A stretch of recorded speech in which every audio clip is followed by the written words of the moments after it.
ওকে, আমরা ক্লাস শুরু করছি। আজকে আমরা নতুন চ্যাপ্টার শুরু করব এবং এই চ্যাপ্টারটা ফোন্টানার বই থেকে পড়া হচ্ছে। আমাদের যে মেজর টেক্সট বুক যেটাকে বলা হয়েছিল করোশন ইঞ্জিনিয়ারিং বাই ফোন্টানা, সেখান থেকে পড়া হচ্ছে। আজকের লেকচার শুরু। করোশনের 8টা টাইপস আছে। সেই টাইপগুলো হচ্ছে এরকম: uniform or general attack, galvanic or two metal corrosion, যেটা এই টাইপটা আমরা কিছুটা পড়েছি, আরো ডিটেইলস পড়ব। আমরা ডিসিমিলার মেটাল করেশন যেটা পড়েছি, দ্য ডিসিমিলার সেল, সেইটারই এক্সাম্পল হচ্ছে এইটা। টু মেটাল মানে দুইটা ভিন্ন ভিন্ন metal, dissimilar metal corrosion. Crevice corrosion, pitting corrosion, intergranular corrosion, selective bleaching, erosion corrosion, stress corrosion. তা আমরা 1 শেষ করে 2 শুরু করব আজকের লেকচার ইনশাল্লাহ। প্রথমে হচ্ছে ইউনিফর্ম আর জেনারেল অ্যাটাক। নাম থেকে বোঝা যায় যে কোনো একটা প্রোডাক্টের সারফেস, সমস্ত সারফেস ব্যাপী সব জায়গায় অলমোস্ট একই রেটে করেশন হলে সেই করেশনটাকে আমরা বলি uniform corrosion or general attack. এর উল্টা যে নাম, যে করেশনটা, সেটাকে বলা হয় লোকালাইজড করেশন। যেমন এর আগে তোমাদেরকে আমি দুইটা পাইপের এক্সাম্পল দেখিয়েছিলাম, যে একটা পাইপ আর একটা পাইপ যদি এর উপর দিয়ে যায় এবং এই দুইটা পাইপের মাঝখানে এই যে থ্রেডেড কানেকশন থাকে, বলা হয়েছিল এইটা একটা সেল তৈরি হয় এবং করেশনটা এই থ্রেডেড কানেকশনের ভিতরে হয়। এই সেলটাকে বলা হয়েছিল ডিএয়ারেশন সেল। এখানে অক্সিজেন কম যায়, অক্সিজেন যেখানে কম যায় সেই জায়গাটা অ্যানোড হিসেবে কাজ করে, আর বাইরের সারফেসটা ক্যাথোড হিসেবে কাজ করে। এবং এখানে এক্সাম্পল হিসেবে বলা হয়েছিল যে এই দুইটা থ্রেডের মাঝখানে একটা করেশন হয়। So this is the localized corrosion. কোনো একটা সারফেসের পার্টিকুলার একটা পয়েন্ট বা এলাকাতে শুধুমাত্র করেশন হচ্ছে, মেজর করেশনটা হচ্ছে। এই সারফেসে মেজর তেমন কোনো করেশন হচ্ছে না। ইউনিফর্ম করেশন হচ্ছে ওইটাই, যে একটা পাইপ লাইন আমি এক জায়গায় আজকে রেখে গেলাম, যার উপরে কোনো কোটিং নেই, মাইল্ড স্টিলের যদি পাইপ হয় এবং এনভায়রনমেন্টে যদি ময়েস্ট হয়, কিছুদিন পরে এসে আমি দেখব যে পুরো সারফেসে করেশন হয়ে গেছে। That is the uniform corrosion. পুরো সারফেসে করেশন হয়ে গেছে উভয় পাশে। It is the uniform corrosion or general attack. এটা হচ্ছে লোকালাইজড, মানে পুরো সারফেসে করেশন না হয়ে কোনো একটা পয়েন্টে সিভিয়ার করেশন হচ্ছে। অন্য জায়গায়ও হতে পারে, কিন্তু খুব মাইনার করেশন। সো এই করেশনটা এখানে ফোকাস করা হচ্ছে, এটা হচ্ছে লোকালাইজড অ্যাটাক। আর এটা হচ্ছে ওভার দ্য সারফেস, সেটাকে বলা হয় uniform corrosion. Most common form of corrosion. এটা কিভাবে হয়, কোন জায়গাটা হয়? ইউনিফর্মলি দেখা যায় over the entire expose surface or a large area. পুরো সারফেসটা হতে পারে অথবা একটা বড় একটা অংশ নিয়ে। তোমরা যারা ঢাকায় থাকো বা ঢাকায় না থাকলেও যারা হলে ছিলে, নিশ্চয়ই হানি ফ্লাইওভার, চাঙ্কালফুল থেকে যে ফ্লাইওভারটা চলে গেছে, এই ফ্লাইওভার দিয়ে মাঝে মাঝে গেছো। এই ফ্লাইওভার দিয়ে গাড়িতে তুমি যখন যাও, আমাদের যে বঙ্গবাজার পরে, যেখানে পুরানো জামা কাপড় পাওয়া যায়, বঙ্গবাজারের উপরে যে বঙ্গবাজারে যে দোকানগুলো আছে, দোকানগুলোর উপরের ইয়েটা হচ্ছে, রুফিংটা হচ্ছে মেটালিক রুফিং, ঢেউটিন। হ্যাঁ, যারা কেউ খেয়াল করেছে হয়তো, যে এই ঢেউটিন তোমরা যদি খেয়াল করো, যে দেখবা সব মরিচা পড়ে গেছে, রাস্ট হয়ে গেছে, ব্রাউনিশ, অলমোস্ট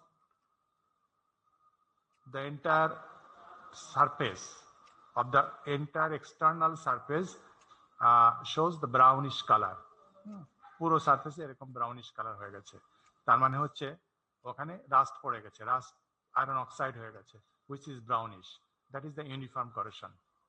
এবং এইভাবে metals becomes thinner and phase. ওই যে রাস্ট ও সারফেসের উপরে পড়ে যায় আয়রন অক্সাইড, এটা ইন্টেরিয়র বডি ম্যাটেরিয়াল থেকে ডিটাচড অবস্থায় থাকে অথবা খুব লুজলি বন্ডেড অবস্থায় থাকে। তখন একটু ধাক্কা লাগলে বা টোকা লাগলে ওটা পড়ে যায়। সো মেটালটা আস্তে আস্তে পাতলা হতে থাকে এবং একসময় ফেল করে যায়। উদাহরণ কোন জায়গায় হয় বলা হচ্ছে স্টিল।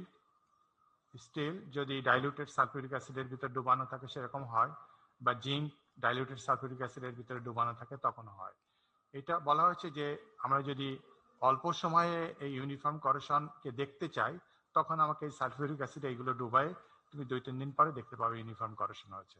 কিন্তু এছাড়াও হয়, যেমন যে এক্সাম্পলটা বললাম যে বঙ্গবাজারের দোকানগুলোর ঢেউটিন সিলিং, এটা তোমার রুফ মেটাল, এটা সালফিউরিক অ্যাসিড ডোবানো নেই, এটা এনভায়রনমেন্টে আছে, কিন্তু এটা 2 দিনে হয়নি, এটা বছরের পর বছর ধরে অ্যাটমসফেরিক ওয়েদারে থাকার কারণে এরকম হয়ে গেছে, ইউনিফর্ম করেশন হয়েছে।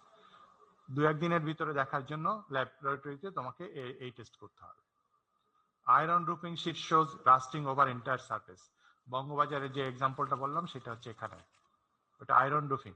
আয়রন আমরা স্টিলকে আয়রন হিসেবেও বলি, কারণ স্টিলের মোর দ্যান 95%, 96-97% আয়রন থাকে, সেই জন্য ওটাকে বলি। পিওর আয়রন আমরা কোথাও ইউজ করি না, স্টিল ইউজ করি। মোর দ্যান 96-97% আয়রন থাকে বলে ওটাকে আয়রন রুফিং বলা হচ্ছে। Actually this is mild steel roofing sheet, ওই ঢেউটিন যেটা shows rusting over entire surface. এবং greatest metal destruction on a tonnage basis, এখানে বলা হয়েছে মেটালটা থিন হয়ে যায়। করেশনকে 2 ভাবে মেজার করা হয়, একটা হচ্ছে তার থিকনেস কতটুকু কমে আসছে, দ্যাট ইজ দ্য থিনিং কতটুকু হচ্ছে, সময়ের সাথে সাথে কত পাতলা হচ্ছে, আর একটা হচ্ছে সে ওয়েট কি পরিমাণ লস করছে সেই সময়ের সাথে সাথে। So greatest metal destruction on tonnage basis, যখন আমরা ওয়েট বেসিসে করেশনকে মেজার করি সেটাকে টনেজ বেসিস বলা হচ্ছে। এই গ্রেটেস্ট মানে হচ্ছে যত ধরনের করেশন হয় তার এই যে 8টা টাইপ বলা হলো, তার ওয়েট বেসিসে যদি আমরা মেজার করি ইউনিফর্ম করেশনটা সব থেকে বেশি পরিমাণে হয়ে থাকে। প্রিভেন্টেড অর ডিক্রিজড বাই, দেখো এখানে স্টপড বলা হয়নি, ফার্স্ট ক্লাসে বলা হয়েছিল করেশন ক্যানট বি স্টপড, কারণ এটা তার ন্যাচারাল একটা টেন্ডেন্সি, সে স্টেবল অবস্থায় চলে যেতে চায় সব সময়, তা কোনো সময় বন্ধ করা যাবে না। এটাকে আমরা বিভিন্ন ডিজাইন সিলেকশনের মাধ্যমে কমিয়ে আনতে পারি, প্রিভেন্টেড আর ডিক্রিজ বাই, কমিয়ে আনতে পারি, কন্ট্রোল করতে পারি। কিভাবে? যে আমরা ম্যাটেরিয়াল সিলেকশন করব, যে এনভায়রনমেন্টে যে মেটালটা করেশন হয় না সেই এনভায়রনমেন্টে সেই মেটাল নিব অথবা সেই অ্যালয় নিব, এইভাবে ম্যাটেরিয়াল সিলেকশন করব। তো এখন রুফিং এর জন্য আমি যদি স্টেনলেস স্টিল দিতে চাই, স্টেনলেস স্টিল অ্যাটমসফিয়ারিক ওয়েদারে করেশন রেজিস্ট্যান্স, তাহলে এটা পোষাবে না, খুব কস্টলি হয়ে যাবে। তো আমার ইকোনমিকও চিন্তা করতে হয়। সো রুফিং এ সেই জন্য আমরা মাইল্ড স্টিল দেই, ইনক্লুডিং কোটিংস। এই যে মাইল্ড স্টিল শুধু দেই না, মাইল্ড স্টিলের যে রুফিং, ওই যে ঢেউটিন, যেটা ঢেউটিন হচ্ছে স্টিলের উপরে জিঙ্কের একটা কোটিং থাকে, তা ওই কোটিং, জিঙ্কের কোটিংটা দেওয়া হয় করেশনটাকে কমিয়ে রাখার জন্য। ঢেউটিনটাকে মাইল্ড স্টিলটাকে ব্ল্যাঙ্কেট হিসেবে ঢেকে রাখে জিঙ্ক। কি মেকানিজমে কাজ করে এটা পরে আমরা দেখব, পরে আমাদের আসবে। ঢেউটিন মানে হচ্ছে শুধু মাইল্ড স্টিল না, মাইল্ড স্টিলের উপরে জিঙ্কের প্রলেপ থাকে, তা এবং সেই জিঙ্কটা হচ্ছে দেখতে সিলভারি কালারের। তা ওই বঙ্গবাজারে যে রুফিং ম্যাটেরিয়াল হিসেবে যেটা দেওয়া হয়েছে, উপরে জিঙ্ক ছিল, প্রথমে যখন নতুন কিনে এনেছিল জিঙ্ক ছিল, সিলভার কালার ছিল, সেই জিঙ্ক উঠে গেছে।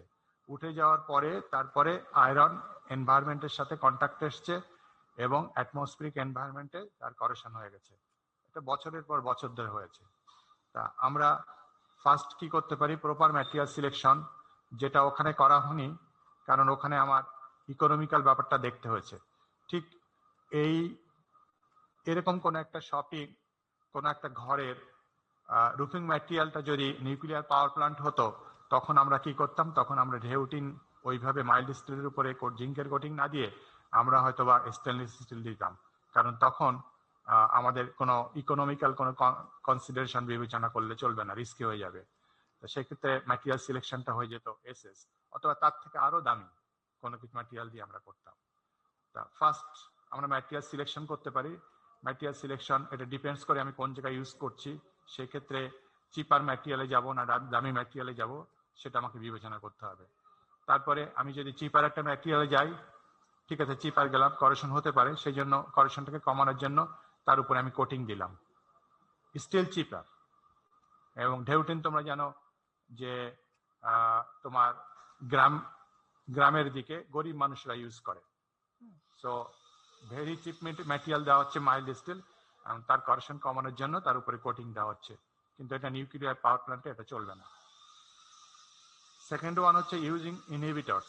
আমরা ঢেউটিন যেখানে রাখছি সেখানে ইনহিবিটর ইউজ করি না। ইনহিবিটর তোমরা জানো, তোমাদেরকে বলা হয়েছে যে এনভায়রনমেন্টের অ্যাগ্রেসিভনেস, যেমন সালফিউরিক অ্যাসিড বা যে কোনো অ্যাসিডের অ্যাগ্রেসিভনেস অনেক বেশি দেন দ্য অ্যাটমসফেরিক এনভায়রনমেন্ট। তা এনভায়রনমেন্টের অ্যাগ্রেসিভনেসটাকে কমিয়েও আমরা করেশন কন্ট্রোল করতে পারি। সেই এনভায়রনমেন্টের ভিতরে কিছু যখন ছড়িয়ে দেওয়া হয় তখন সেটাকে ইনহিবিটর বলা হয়। ইনহিবিটরের অনেক অ্যাপ্লিকেশন, যেমন আমরা যখন বিদেশ থেকে কোনো দামি ইকুইপমেন্ট নিয়ে আসি দেশে, বিদেশ থেকে কোনো জিনিস যখন ইম্পোর্ট হয় ইউজুয়ালি শিপে হয়, জাহাজে করে হয়। তা জাহাজে করে যখন আসে কোনো দামি ইকুইপমেন্ট, শিপ আসছে সমুদ্রের উপর দিয়ে, সেখানে ওয়েদার হচ্ছে স্যালাইন ওয়াটার। স্যালাইন ওয়াটার হচ্ছে করসিভ এনভায়রনমেন্ট। তো দামি ইকুইপমেন্টটা হয়তো 1 মাস সমুদ্রে থাকবে, তারপরে বাংলাদেশে এসে পৌঁছাবে। তো তখন করা হয় কি, যে ওই দামি ইকুইপমেন্টটাকে একটা কভার দিয়ে ঢেকে দেওয়া হয়, এবং এই কভারের ভিতরে এই ইনহিবিটর ছিটিয়ে দেওয়া হয়। তার মানে কোনো ওই কভারের ভিতরে যদি করসিভ কোনো ইনগ্রেডিয়েন্ট থেকে থাকে, অথবা সমুদ্রে 1 মাস থাকার কারণে যে কভারটা দিলাম কভারের কোথাও যদি একটু ছিঁড়ে যায়, তাহলে স্যালাইন এনভায়রনমেন্ট ইকুইপমেন্টের কন্ট্যাক্টে চলে আসে। কন্ট্যাক্টে চলে আসলে তখন কি হবে, ইকুইপমেন্টের করেশন হবে। সেই করেশনটা কমানোর জন্য ওই কভারের ভিতরে ইনহিবিটর অ্যাড করে দেওয়া হয়। সো এনভায়রনমেন্টের অ্যাগ্রেসিভনেসটাকে কমানোর জন্য আমরা ইনহিবিটর অ্যাড করি। আর applied cathodic protection, cathodic protection আছে, অ্যানোডিক প্রোটেকশন আছে, এটা আমি নীল কালি দিয়ে বুঝিয়েছি। এই প্রোটেকশনটা আমরা পরবর্তীতে ডিটেইলস পড়ব। সো এইভাবে বিভিন্নভাবে, হ্যাঁ, আমাদের ডিপেন্ডস করে আমরা কোনো জায়গায় এই 3টা প্রসেসই একসঙ্গে অ্যাপ্লাই করব, কোনো জায়গায় যে কোনো একটা করব, কোন জায়গায় ম্যাটেরিয়াল সিলেকশনে যাব, দামি ম্যাটেরিয়াল দেব, কোনো সময় সেদিকে যাব না। সো এইভাবে আমরা করেশনকে প্রিভেন্ট করি আর ডিক্রিজ করি। করেশন বলতে ইউনিফর্ম করেশন কি। সো প্রত্যেকটা টাইপসের পরিচিতি আমরা জানার পরে, মেকানিজম জানার পরে, তারপরে আমরা প্রত্যেকটা টাইপস কিভাবে প্রিভেন্ট করা হয় সেটাও দেখব। 2 নম্বর হচ্ছে গ্যালভানিক করেশন। এটা বলেছিলাম যে আমরা কিছুটা পড়েছি ডিসিমিলার সেল যেখানে। সো সেইটা হচ্ছে গ্যালভানিক করেশন। 2টা ডিসিমিলার মেটাল যেখানে থাকে একসঙ্গে যদি একটা সেল তৈরি করে, তাহলে কি হয়, একটা পটেনশিয়াল ডিফারেন্স তৈরি হয়। আগেই বলা হয়েছিল daily difference in potential exist, এবং ওখানে একটা সেল তৈরি হতে হবে, দ্যাট ইজ 4টা কম্পোনেন্ট থাকতে হবে। সো সেইগুলোই বলা হচ্ছে when they are immersed in a corrosive or conductive cell। corrosive or conductive সেলকে আমরা 3 নম্বর কম্পোনেন্ট বলেছি, যাদের মনে আছে স্মরণ করতে পারো। মানে ইলেকট্রোলাইট, যেটা আমাদের অ্যাটমসফিয়ারটা হচ্ছে ওই 3 নম্বর কম্পোনেন্ট হিসেবে কাজ করে। সো যেহেতু একটা ডেইলি তৈরি হয় পটেনশিয়াল ডিফারেন্স, সেই ডেইলিটা responsible to flow electron. Zinc আর কার্বনের ভিতরে একটা ডেইলি তৈরি হয় এবং ইলেকট্রন ফ্লো করে। এবং ওই যে 2টা মেটাল বলা হচ্ছে, 2টা ডিসিমিলার মেটাল, যে কি হয়েছে, আমাদের একটা হচ্ছে কার্বন দণ্ড দেওয়া হয়েছে, আর জিঙ্ক দেওয়া হয়েছে দুই দিকে। এখন 2টার ভিতরে কে ক্ষয় হবে আর কে অ্যানোড হবে। যে ক্ষয় হবে তাকে আমরা অ্যানোড বলি, যে ক্ষয় হবে না তাকে আমরা ক্যাথোড বলি। কে ক্ষয় হবে হচ্ছে দুইটার ভিতরে যেটা লেস রেজিস্ট্যান্ট। হ্যাঁ, এটা একেবারে সাইন্টিফিক কথা না। সাইন্টিফিক কথা হচ্ছে এইটা, মোর অ্যাক্টিভ মেটালস বিকাম অ্যানোডিক। এটা হচ্ছে সাইন্টিফিক কথা, যে দুইটার ভিতরে মোর অ্যাক্টিভ মেটাল সেটা অ্যানোড হবে। যেমন জিঙ্ক এখানে ছিল ব্যাটারিতে, কি ছিল, এটা ছিল জিঙ্ক।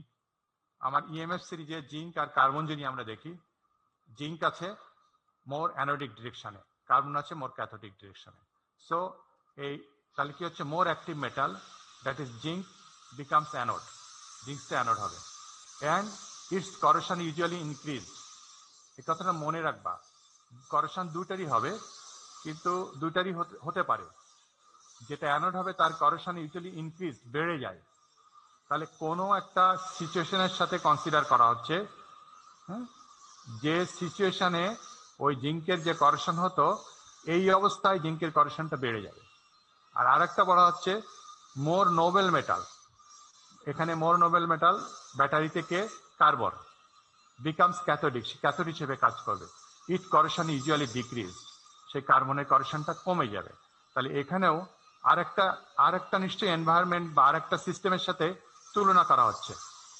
তা এই দুইটা জিনিস পরে আবার আসবে, যে কোন সিস্টেমের সাথে তুলনা করে বলা হচ্ছে। আমি এটা বোঝা গেল যে জিঙ্ক অ্যানোড হিসেবে কাজ করবে আর কার্বন ক্যাথোড হিসেবে কাজ করবে, কারণ জিঙ্ক হচ্ছে অ্যাক্টিভ আর কার্বন হচ্ছে নোবেল। তা জিঙ্কের করেশন বেড়ে যাবে, যে অ্যানোড হিসেবে কাজ করবে কোন অবস্থার সাথে তুলনা করে বেড়ে যাবে, এটা পরে আমি আবার আসবো। তখন এটা খেয়াল করো, মানে এই পয়েন্টটা তখন মনে রাখতে হবে, যে কেন এখানে বলা হলো অ্যানোডের করেশন বেড়ে যাবে, আর একটা হচ্ছে কেন বলা হলো ক্যাথোডের করেশন কমে যাবে। কার সাথে কমে যাবে, কার সাথে কম্পেয়ার করা হলো, এই কথাটা পরে আবার আসবে। সো এটা হচ্ছে galvanic corrosion. Example, dry cell battery is a good example, এটা আমরা পড়েছি, আমি একটু ওই স্লাইডেও দেখালাম।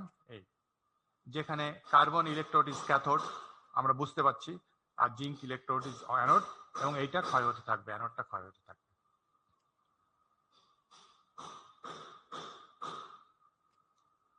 Environmental effects on galvanic করেশন।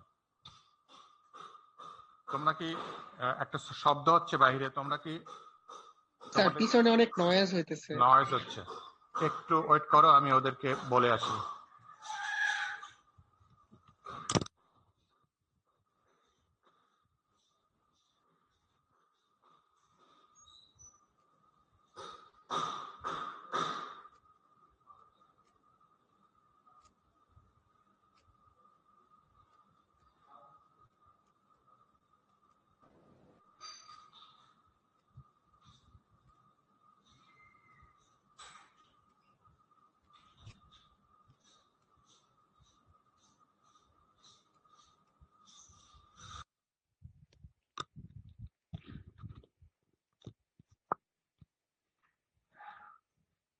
হ্যাঁ, environmental effects on galvanic corrosion.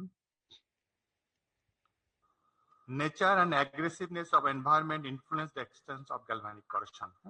কোন এনভায়রনমেন্টে আছে তার সেই এনভায়রনমেন্ট, আর অ্যাগ্রেসিভনেস মানে ওই এনভায়রনমেন্টটা বললেই আসলে তার অ্যাগ্রেসিভনেসটাই চলে আসে।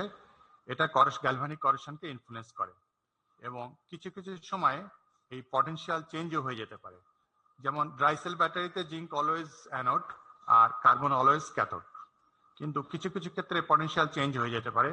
এটা হচ্ছে কেমন, আমি তোমাদেরকে বলেছিলাম যে একটা আয়রনের প্লেট যদি আমি আজকে রেখে যাই একটা এনভায়রনমেন্টে, তাহলে আমি কি দেখবো, যে ওইটার করেশন হচ্ছে। তো এখানে অ্যানোড কোথায় ক্যাথোড কোথায়, একটা প্লেটই তো শুধু রেখে গেছি, সবই আছে। আমি বলেছিলাম যে এরকম যে গ্রেইন গুলো আছে, গ্রেইন গুলো একটা অ্যানোড হিসেবে কাজ করে, একটা ক্যাথোড হিসেবে কাজ করে। তা কিছু সময় পরে কি হয়ে যায়, এটা নেগেটিভ দিলাম, এটা পজিটিভ দিলাম, কিছু সময় পরে এই জায়গাটা নেগেটিভ হয়ে যেতে পারে, এটা পজিটিভ হতে পারে। ঠিক ডিসিমিলার মেটালে এখানে কি ছিল, ডিসিমিলার ফেস ছিল, একটা আলফা ছিল, ফেরাইট ছিল, একটা পারলাইট ছিল। তা ঠিক ডিসিমিলার মেটালের ক্ষেত্রেও এরকম হয়ে যেতে পারে। যেমন এই যে বলা হচ্ছে যে ডোমেস্টিক ওয়াটারে, আমাদের যে ডোমেস্টিক ওয়াটার আমাদের দেশে, আমাদের তো নাতিশীতোষ্ণ দেশ, এটা গিজারের কথা বাদ দাও, ইউজুয়ালি পাইপলাইনের ভিতর দিয়ে রুম টেম্পারেচারে পানি ফ্লো হয়। কিন্তু শীত প্রধান দেশে কানাডাতে কি হয়, পাইপের ভিতর দিয়ে গরম পানি ফ্লো হয়। এবং যদি আমরা এই পাইপ নেই, মাইল্ড স্টিল পাইপ নেই, মাইল্ড স্টিল চিপার, তার করেশন রেজিস্ট্যান্স বাড়ানোর জন্য তার উপরে জিঙ্কের কোটিং দেওয়া হয়, যেটা আমি যে রেউটিনের এক্সাম্পলে বলা হয়েছে। তা হয় কি, এই জিঙ্ক আর mild steel, that is iron, zinc আর আয়রনের ভিতরে অ্যানোড কে? বলো, জিঙ্ক আর আয়রনের ভিতরে অ্যানোড কে? জিঙ্ক হবে, জিঙ্ক অ্যানোড হবে। হ্যাঁ, তা প্রথমে জিঙ্ক ক্ষয় হয়ে যায়, এবং যদি এই টেম্পারেচারে থাকে, এটা বিদেশে হয়, যেখানে শীত প্রধান দেশে 180 ডিগ্রি ফারেনহাইট থেকে উপরে যদি থাকে, তো প্রথমে জিঙ্ক ক্ষয় হয়, জিঙ্ক ক্ষয় হয়ে জিঙ্ক অক্সাইড হয়ে যায়, জিঙ্ক ক্ষয় হয়ে যে জিঙ্ক অক্সাইড বা অন্য কোনো কম্পোনেন্ট হয়ে যায়। তা জিঙ্ক ক্ষয় যখন হয়ে যে এই প্রোডাক্ট হয়ে যাচ্ছে, তখন ওখানে গ্যালভানিক একটা সেল তৈরি হয়, যে সেলটা cell is developed between iron and zinc oxide. তা আয়রন আর জিঙ্ক অক্সাইডের ভিতরে আয়রন হচ্ছে অ্যানোড আর জিঙ্ক অক্সাইড হচ্ছে ক্যাথোড। তাহলে শুরুতে তাদের ভিতরে যে গ্যালভানিক সেলটা ছিল, আয়রন আর জিঙ্কের ভিতরে, যেখানে জিঙ্ক ছিল অ্যানোড, আয়রন ছিল ক্যাথোড। কিছু সময় পরে যেই জিঙ্ক অক্সাইড হয়ে গেল, তখন জিঙ্ক অক্সাইড হয়ে যায় ক্যাথোড আর আয়রন হয়ে যায় অ্যানোড। তাই বলা হয়েছে sometimes potential reverses for a given couple in different environment. সব সময় হয় না। তা সে তার একটা এক্সাম্পল দিয়ে দেওয়া হয়েছে, যে ডোমেস্টিক ওয়াটার যখন যে পাইপলাইন থাকে, সেখানে যদি টেম্পারেচার 180 ডিগ্রি ফারেনহাইটের উপরে থাকে, দ্য কাপল মানে হচ্ছে এখানে যে দুইটা সেলের ভিতরে বা যে দুইটা মেটালের ভিতরে গ্যালভানিক সেল তৈরি হচ্ছে, সেটা রিভার্সেস, মানে polarity of the couple reverses and still becomes anodic. Corrosion products on gene, এই যে স্টিল মানে হচ্ছে এখানে আয়রনটা অ্যানোডিক হয়ে যায়, আর জিঙ্কের উপরে যে করশন প্রোডাক্ট জমা হচ্ছে সেটা হয়ে যায় cathodic. It acts as noble to steel. প্রথমে কাজ করেছিল কে? প্রথমে স্টিলটা ছিল হচ্ছে অ্যানোড আর জিঙ্কটা ছিল ক্যাথোড। সরি, ভুল বলছি, প্রথমে জিঙ্কটা ছিল অ্যানোড, স্টিলটা ছিল ক্যাথোড। পরবর্তীতে স্টিল হয়ে যায় অ্যানোড, আর জিঙ্ক তো আর জিঙ্ক থাকে না, যে প্রোডাক্টটা জিঙ্কের উপরে জমা হয় সেটা হচ্ছে জিঙ্ক অক্সাইড, সেটা হয়ে যায় ক্যাথোড, কারণ সে নোবেল স্টিলের সাপেক্ষে। Corrosion severity depends largely on the amount of moisture present. Moisture হচ্ছে কি 3 নম্বর কম্পোনেন্ট, ইলেকট্রোলাইট।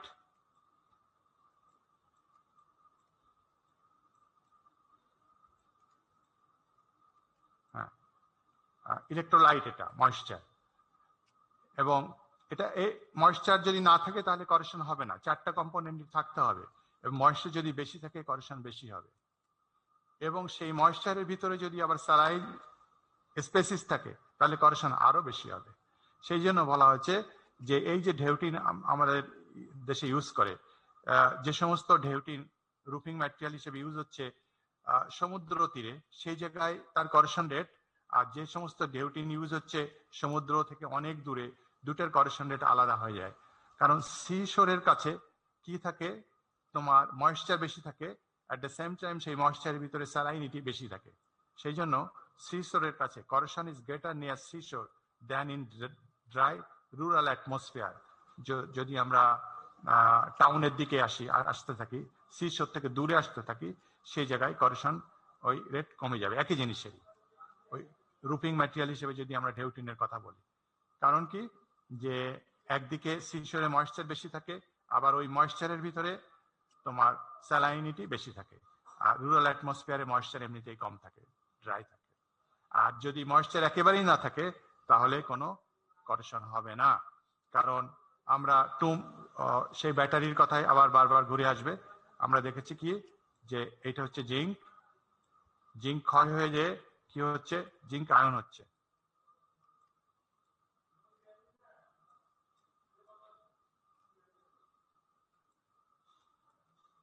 জিঙ্ক 2+ হচ্ছে।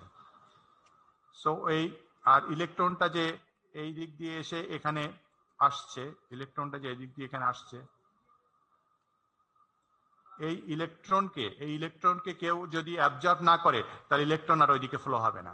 সো অ্যাবজর্ব করতে গেলে কি হতে হবে, জিঙ্ক আয়নকে আবার এর কাছে আসতে হবে। এই আসার জন্য মিডিয়াটা হচ্ছে এখানকার ইলেকট্রোলাইট। তো ইলেকট্রোলাইট যদি না থাকে তাহলে এই জিঙ্ক আয়ন এখানে আসতে পারবে না।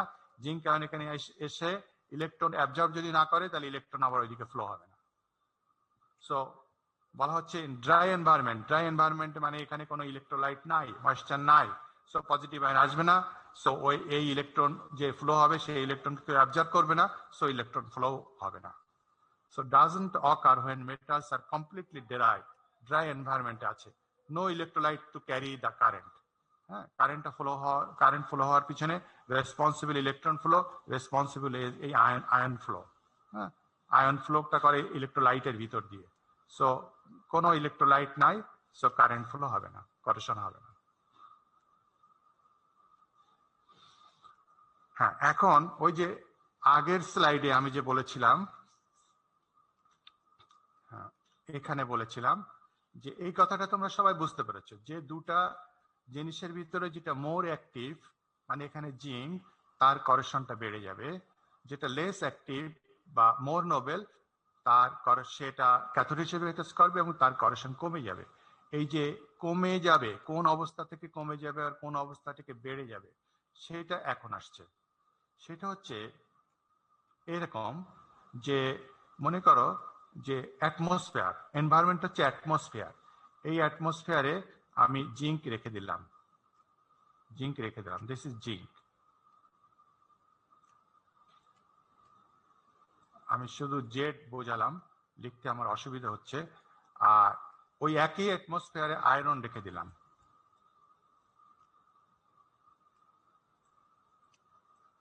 আয়রন এপি, একই অ্যাটমসফিয়ারে আলাদা আলাদা ভাবে রেখে দিলাম। তাহলে এই আয়রনের করেশন হবে তো?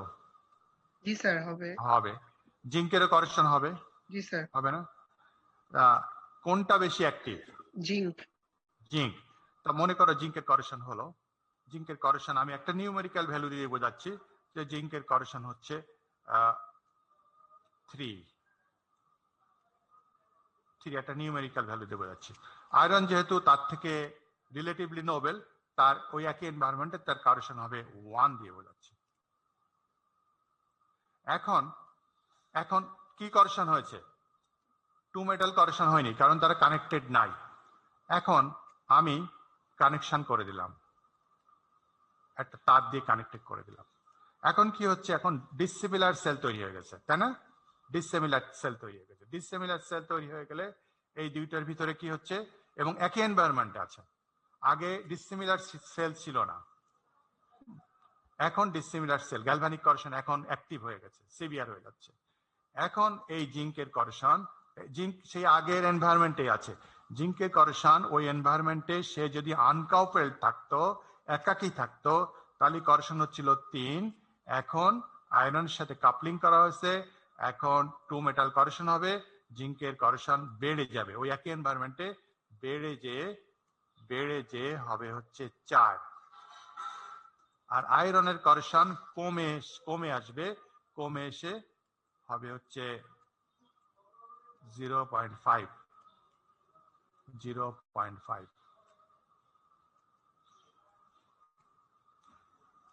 বুঝেছো ব্যাপারটা? একই এনভায়রনমেন্টে জিন যখন ইন্ডিপেন্ডেন্টলি ছিল, আলাদাভাবে ছিল, একাকী ভাবে ছিল, তখন তার করেশন হচ্ছিল 3। ঠিক একই এনভায়রনমেন্টে আয়রন যখন একাকী ছিল, তখন তার করেশন হচ্ছিল 1। এখন দুটাকে যখন আমি কাপলিং করে দিলাম, কাপলিং করে দেওয়ার কারণে তোমার two metal corrosion, two metal cell তৈরি হয়ে গেল। তাহলে ডেফিনেটলি প্রথম কথাটা হচ্ছে more active metal will act as anode, so zinc anode হিসেবে কাজ করবে। More noble metal, relatively more noble metal will act as cathode, so iron cathode হিসেবে কাজ করবে। এবং আর কি, এই দুটো বোঝা সহজ ছিল। আর ওখানে আরেকটা বলা হয়েছিল যে corrosion of the anode will increase, 3 থেকে 4 চলে গেল। কোন অবস্থা? যখন সে আনকাউপেলড ছিল তখন থেকে তার সঙ্গে কম্পেয়ার করলে তার করেশন বেড়ে যাবে। এনভায়রনমেন্ট কিন্তু একই আছে। আর আয়রনের corrosion cathode that will decrease, independently 1 হচ্ছিল এখন 0.5 হচ্ছে। ঠিক আছে, এই এই এই জিনিসটাকে আরো কতগুলো এক্সাম্পল দিয়ে বোঝানো হয়েছে। এই যে আনকাপলড অবস্থা যখন টু মেটাল না, আর যখন কাপলড অবস্থায় যখন টু মেটাল করেশন, জিঙ্ক স্টিল, আমরা জানি জিঙ্ক সবসময় অ্যানোড হিসেবে কাজ করে কোনো একটা এনভায়রনমেন্টে। এই এনভায়রনমেন্টটা বলা হয়েছে ম্যাগনেসিয়াম সালফেট এনভায়রনমেন্ট, তার কনসেন্ট্রেশন হচ্ছে এত। এই এনভায়রনমেন্টে জিঙ্কের করেশন অলমোস্ট জিরো। এখানে ইউনিটটা দেখানো হয়েছে গ্রাম, তার মানে ওই যে আমি বলেছি ওয়েট লস একটা ইউনিট হয় আর থিনিং একটা ইউনিট হয়। তা ওয়েট লস মেথডে যাওয়া হয়েছে। তা আনকাপলড অবস্থায় যখন ছিল তখন ওই এনভায়রনমেন্টে জিঙ্কের করেশন ফর এ পার্টিকুলার টাইম ছিল জিরো, অলমোস্ট নো করেশন। আর স্টিলের করেশন ছিল -0.04। এখন এইবার এই দুটোকে কাপল যখন করা হলো, বলা হলো এর করেশন বেড়ে যাবে, বেড়ে গিয়ে দেখো এর ওয়েট লস এত হয়েছে, ওয়েট লস হয়ে -0.05। আর এটা কি হয়েছে, এর করেশন কমে যাবে। এইটা কি হয়েছে, এটা ক্যাথোড হিসেবে, স্টিলটা ক্যাথোড হিসেবে কাজ করেছে এবং এর গায়ে ওই অক্সাইড লেয়ার ফর্ম করেছে, অক্সাইড লেয়ার ফর্ম করে ওয়েটটা গেইন হয়েছে। এখানে কোনো কোশ্চেন থাকলে আমাকে জিজ্ঞাসা করতে পারো। এখানে মূল যে জিনিসটা আমাকে বুঝতে হবে যে আনকাপলড অবস্থায় তাদের যে করেশন রেট ছিল, কাপল অবস্থায় অ্যানোডের করেশন বেড়ে গেছে আর ক্যাথোডের করেশন কমে গেছে আগের তুলনায়। তোমার কোশ্চেন কিছু আছে? কোশ্চেন না থাকলে আমি বলে দেই যে কোশ্চেন এটা হবে স্যার ওয়েট গেইন কি করে হলো। ওয়েট গেইনও মানে কিন্তু করেশন হয়েছে। হ্যাঁ, করেশন হয়ে স্টিলটা কি হয়েছে, মানে আয়রন অক্সাইড হয়েছে। সেই আয়রন অক্সাইডটা পড়ে যায়নি, এখন ওর গায়ে লেগে আছে, লুজলি বন্ডেড হয়ে লেগে আছে, সেই জন্য তার ওয়েটটা বেড়ে গেছে।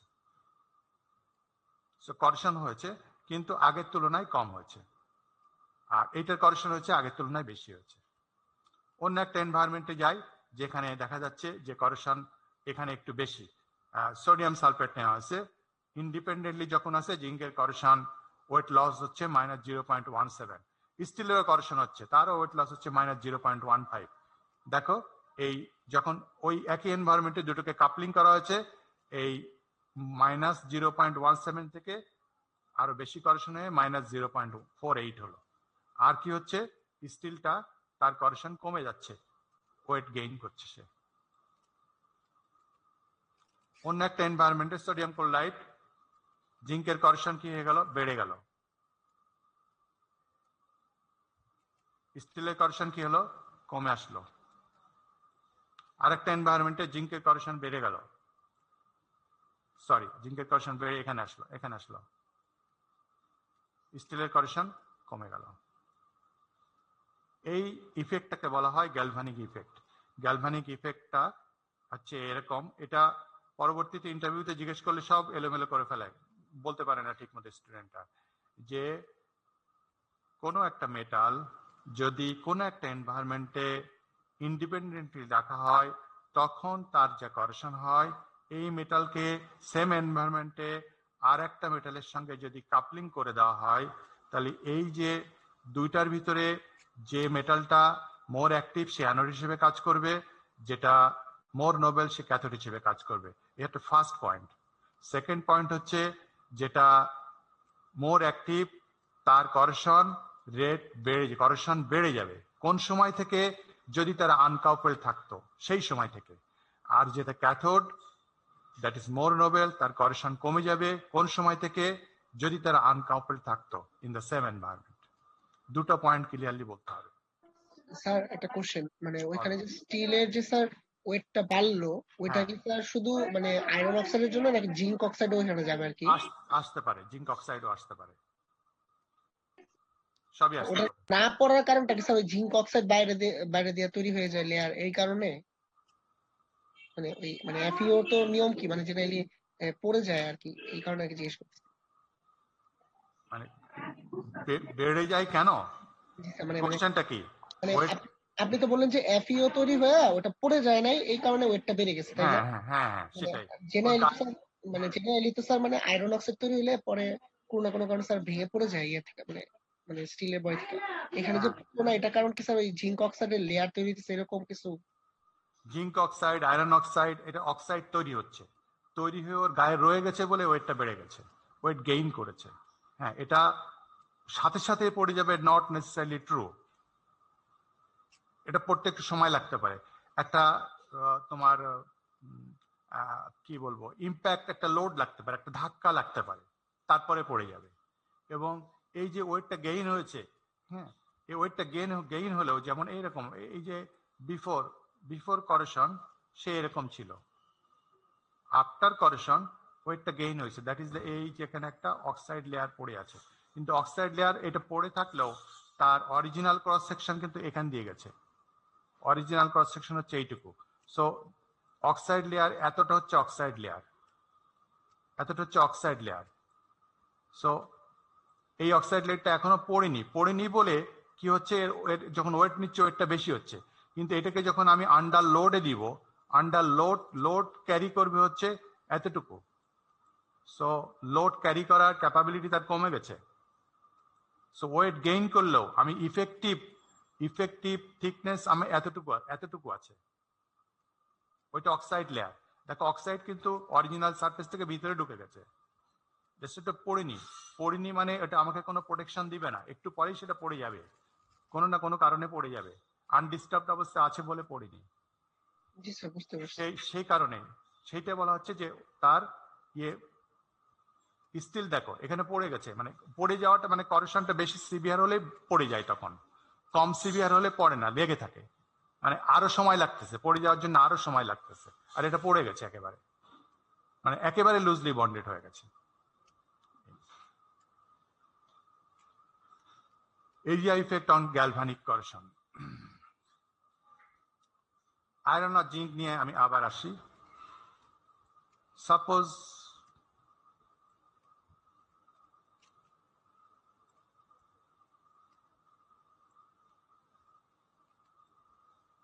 তিনটা সিচুয়েশন,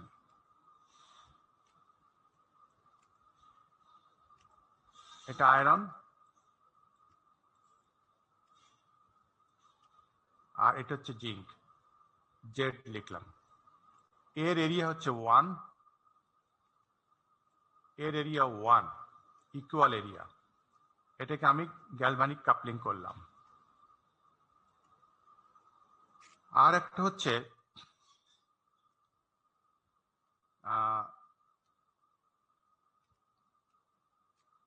জিঙ্ক ছোট্ট এতটুকু দিলাম, আর আয়রন আগের মতোই থাকলো।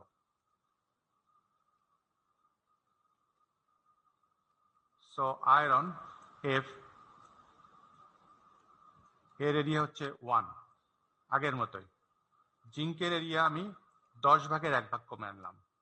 সো এটা জিঙ্ক জেড, এর এরিয়া হচ্ছে 0.1, 0.1। 2 নম্বর সিচুয়েশন। 3 নম্বর সিচুয়েশন, আয়রন একই রাখলাম,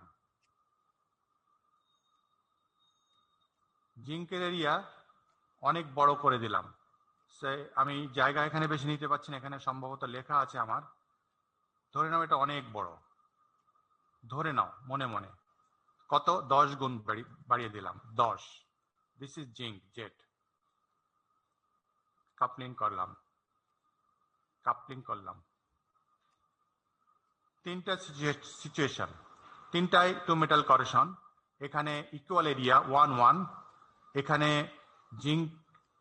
জিঙ্কের এরিয়া 10 ভাগের 1 ভাগ, আয়রন 1 জিঙ্ক 0.1, আর এখানে iron 1 zinc 10। So area effect on galvanic corrosion. এই জায়গায় যে জিনিসটা হবে, কি হবে, জিঙ্ক ক্ষয় হয়ে যাবে, জিঙ্ক ক্ষয় হয়ে জিঙ্ক আয়ন হবে, আর ইলেকট্রন তাহলে কোন দিকে ফলো করবে, ইলেকট্রন ফ্লো এই দিকে হবে, ইলেকট্রন ফ্লো এই দিকে হবে, সব ক্ষেত্রে ইলেকট্রন ফ্লো এই দিকে হবে, সব ক্ষেত্রে জিঙ্ক অ্যানোড হিসেবে কাজ করবে, সব ক্ষেত্রে জিঙ্ক অ্যানোড হিসেবে কাজ করবে। একটা জিনিস, যে কোনো একটা প্রোডাক্ট করেশন হওয়ার পরে আমরা যদি সেটাতে হাত দিই, আমরা কি শক করি, শক খাই? আমরা কি শক খাই? একটা করোডেড প্রোডাক্টকে আমরা যদি ধরি, আমরা কি শক খাই? না স্যার, খাই না, কারণ সেটা চার্জ নিউট্রাল থাকে। করেশন যেখানে করেশনের ক্ষেত্রে দেখো ইলেকট্রন ফ্লো করে, ইলেকট্রন ফ্লো মানে কারেন্ট ফ্লো করা, কিন্তু করেশন প্রোডাক্টের আমরা যদি ধরি আমরা শক খাই না। কারণ হচ্ছে ওই ইলেকট্রন যে অক্সিডেশনের কারণে ইলেকট্রন যতগুলো ইভলভ হয়, রিডাকশনের কারণে ক্যাথোডে যে সেটা আবার অ্যাবজর্ব হয়ে যায়। So net charge accumulation is zero. So এখানেও জিরো, এখানেও জিরো, এখানেও জিরো। তাহলে পার্টিকুলার একই এনভায়রনমেন্টে আমি তিনটা কেস রেখেছি। একটা পার্টিকুলার টাইম পিরিয়ডে এখানে আয়রন যদি 100 ইলেকট্রনকে আয়রন এখানে কি বলেছি আমি, আয়রনের এরিয়া 1 বলেছি।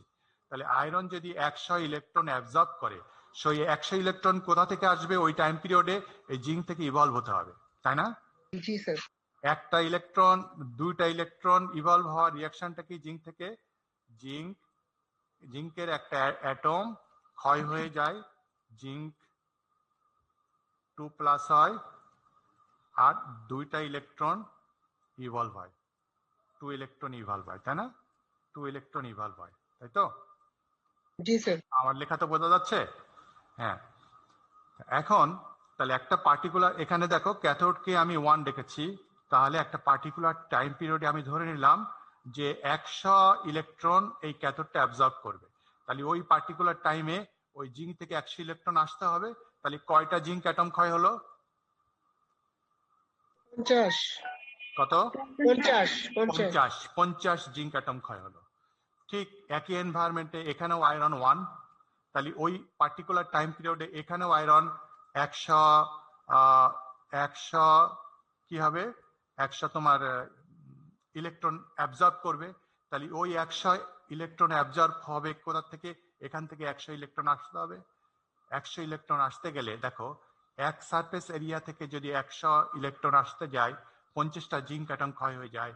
আর 0.1 সারফেস এরিয়া থেকে যদি 50টা জিঙ্ক অ্যাটম ক্ষয় হয়ে যায়, তাহলে থিনিংটা কোন জায়গায় বেশি হবে? এই জায়গায় বেশি হবে না এই জায়গায় বেশি হবে? কোশ্চেন কি বোঝা গেছে? পরেরটাই এই জায়গায় কি হবে? জিঙ্কটা থিনিংটা বেশি হবে, কারণ অল্প সারফেসের ভিতর থেকেই ওই একই টাইমে 100 জিঙ্ক অ্যাটম চলে যাবে। তাহলে এই জায়গাটার কি হয়ে যাবে? অনেক থিন হয়ে যাবে, তাই না? আবার এই জায়গাটায় এই সে একই পার্টিকুলার টাইম পিরিয়ডে এখানে 100 ইলেকট্রনকে অ্যাবজর্ব করবে এই 1 এরিয়ার ক্যাথোড, সেটাও এই একটা 10 গুণ বেশি জিঙ্ক সারফেস এরিয়া থেকে আসবে। তাহলে এই তিনটা কেসের ভিতরে ওই পার্টিকুলার টাইমে থিনিং সব থেকে কম হবে কোন জায়গায়? 1, 2, 3। কোন সারফেসে থিনিংটা কম হবে? 3। এখানে থিনিংটা সব থেকে কম হবে, আর সব থেকে বেশি হবে এই জায়গায়, আর মডারেট হবে এই জায়গায়। তার মানে থিনিং হওয়া মানে কি? থিনিং হওয়া কোন জিনিস, এই যে একটু আগে আমি দেখালাম, আগের স্লাইডে দেখালাম, এই যে এখনই এতটুকু থিনিং হয়ে গেছে, পাতলা হয়ে গেছে। সো ইফেক্টিভ ক্রস সেকশনে এতটুকু থাকছে। সো আমার ইফেক্টিভ ক্রস সেকশনটাই তো আমাকে স্ট্রেন দিবে, তাই না? তাহলে এই ক্ষেত্রে ডেঞ্জারাস কোনটা? 1, 2 আর 3? 2 নাম্বারটা। 2টা, কারণ সে অনেক বেশি থিনিং হয়ে গেছে, এর ইফেক্টিভ ক্রস সেকশন খুব অনেক বেশি কমে গেছে। সো 2 নাম্বারটা হচ্ছে ডেঞ্জারাস। বলা হয় এই জায়গার কারেন্ট ডেন্সিটি ইজ হাই। ওই সেই আগের দিনের পপুলেশনের কথা বলছিলাম, পপুলেশন চায়নাতে অনেক বেশি, কিন্তু বাংলাদেশ থেকে অনেক বেশি, কিন্তু বাংলাদেশের এরিয়া দিয়ে যদি ভাগ করি, পপুলেশন ডেন্সিটি চায়নার থেকে বেশি হয়ে যায়। ঠিক আছে? তা এখানে যত অ্যানোড এরিয়া যত ছোট হবে, তত তার কারেন্ট ডেন্সিটি তত বেড়ে যাবে। সো এই জায়গার কারেন্ট ডেন্সিটি অনেক বেশি। সো আমার অ্যানোড এরিয়া ছোট হওয়া ডেঞ্জারাস। বোঝা গেছে এ পর্যন্ত? এখানে ল্যাঙ্গুয়েজ যা আছে সেটা আমি নেক্সট ক্লাসে যাব। সো বলা হচ্ছে যে large cathode by anode area ratio, এইটা বড় কখন হবে? ক্যাথোড এরিয়া যেটা বেশি, আর কি ক্যাথোড এরিয়া বেশি অ্যানোড এরিয়া কম, তাই না? তখনই তো এই রেশিওটা বড় হবে। এটা কত নম্বর? এখানে মাঝখানেরটা না? ক্যাথোড এরিয়া বেশি অ্যানোড এরিয়া কম। আমরা যদি রেশিও করলে দেখা যাবে সব cathode area is to anode area ratio সব থেকে এই জায়গাটাই বেশি। So this ratio is unfavourable, this is dangerous. আর মোস্ট ফেভারেবল ওয়ান হচ্ছে দিস ওয়ান, কারণ এখানে ক্যাথোড এরিয়া আর অ্যানোড এরিয়া 1 থেকেও কম। এখানে ক্যাথোড এরিয়া অ্যানোড এরিয়া 1, আর এখানে ক্যাথোড আর অ্যানোড এরিয়া 10, 1 আর 0.1, 10। So this is unfavourable. Anode ছোট হওয়া খুবই রিস্কি, খুবই ডেঞ্জারাস। এটা হচ্ছে এরিয়া এফেক্ট। এবং এর পরে আরো আরো আরো সুন্দরভাবে আর একটা এক্সাম্পল দিয়ে বোঝানো হচ্ছে। আমরা নেক্সট ক্লাসে এখানে যাব। আজকে এখানে শেষ। নেক্সট ক্লাস মানে তো মানে রবিবার দিন না? রবিবারের দিন, হ্যাঁ। বুধবারে শুধু ক্লাস টেস্ট হবে, বুধবারে ক্লাস হবে না। ক্লাস টেস্টের টাইম থাকবে তোমাদের 20 মিনিট। 20 মিনিট শুরু হবে হচ্ছে 10, ক্লাস তো 10টায় শুরু, তাই না? 10টা 5-এ তোমরা ওপেন করতে পারবে। আর সেখান থেকে 20 মিনিট, দ্যাট ইজ 10টা 5 আর 20, 10টা 25-এ ক্লোজ হয়ে যাবে। তোমরা ওখানে যে কোশ্চেন আছে, কোশ্চেনের নিচে অ্যান্সার করবা। সো তোমাকে আপলোড করতে হবে না, জাস্ট সাবমিট করে দেওয়া। সেখানে সময় লাগার কথা না, ঠিক আছে? আমি 20 মিনিট সময় দিচ্ছি। 20 minute is more than enough. যে পারে তার জন্য 20 মিনিট মোর দ্যান এনাফ। যে পারে না তার জন্য কম হয়ে যেতে পারে। যে পারে না তারটা বিবেচনা করা যাবে না, যে পারে তারটা বিবেচনা করতে হবে। সো মোর দ্যান এনাফ সময় আমি দিয়েছি। 10টা 5-এ তোমরা ফাইল ওপেন করতে পারবে, কোশ্চেন ওপেন করতে পারবে। আর 10টা 25-এ ক্লোজ হয়ে যাবে, তার আগেই সাবমিট করে দেবা। কোন রকম এক্সকিউজ শোনা যাবে না, ঠিক আছে? ওই দিন আর ক্লাস হবে না, ক্লাস হবে আগামী রবিবারে আবার। হ্যাঁ, রোল কল করছি। রোল নম্বর 1 আছো? Yes, sir. Asi, sir. ওকে। 2, Yes, sir. 3, Yes, sir. 4, Yes, sir. 5, Yes, sir. 6, Yes, sir. 7, Yes, sir. 8, Yes, sir. 9, Yes, sir. 10, 11, Yes, sir. 12, Yes, sir. 13, Yes, sir. 14, Yes, sir. 15, Yes, sir. 16 আসো।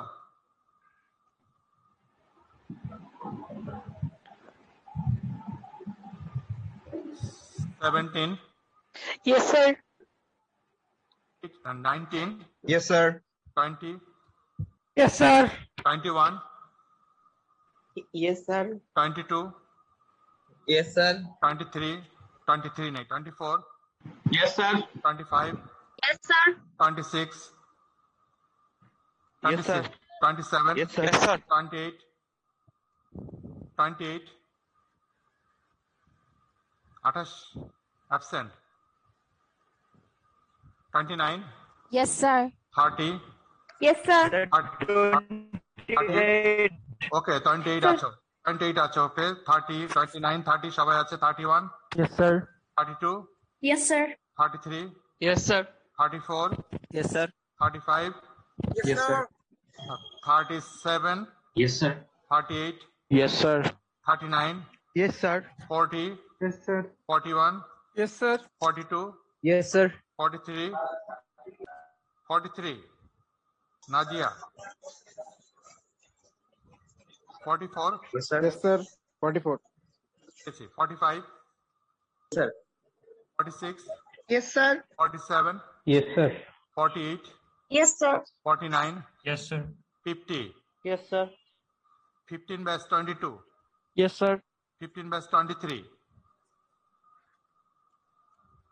Absent দেখতে পাচ্ছি roll number 16 আছো কি? 16 absent, 43 absent, 15 batch 23 3জন absent, regular ব্যাচে 2 জন, 16 আর 43। Sir 16 sir এমনি প্রেজেন্ট আছে কিন্তু মানে মাইকের সমস্যা নাকি কে জানে। চ্যাটিং তো করলো না, কিছু তো লিখবে সে তারটা তাকেই বলতে দাও, ঠিক আছে? ক্লোজ আচ্ছা, করো। ঠিক আছে। স্যার হ্যাঁ বলো। স্যার 12 ব্যাচের 19 স্যার। 12 ব্যাচের 19, এতদিন কোথায় ছিলে? স্যার আজকে প্রথম ক্লাস করতেছি স্যার।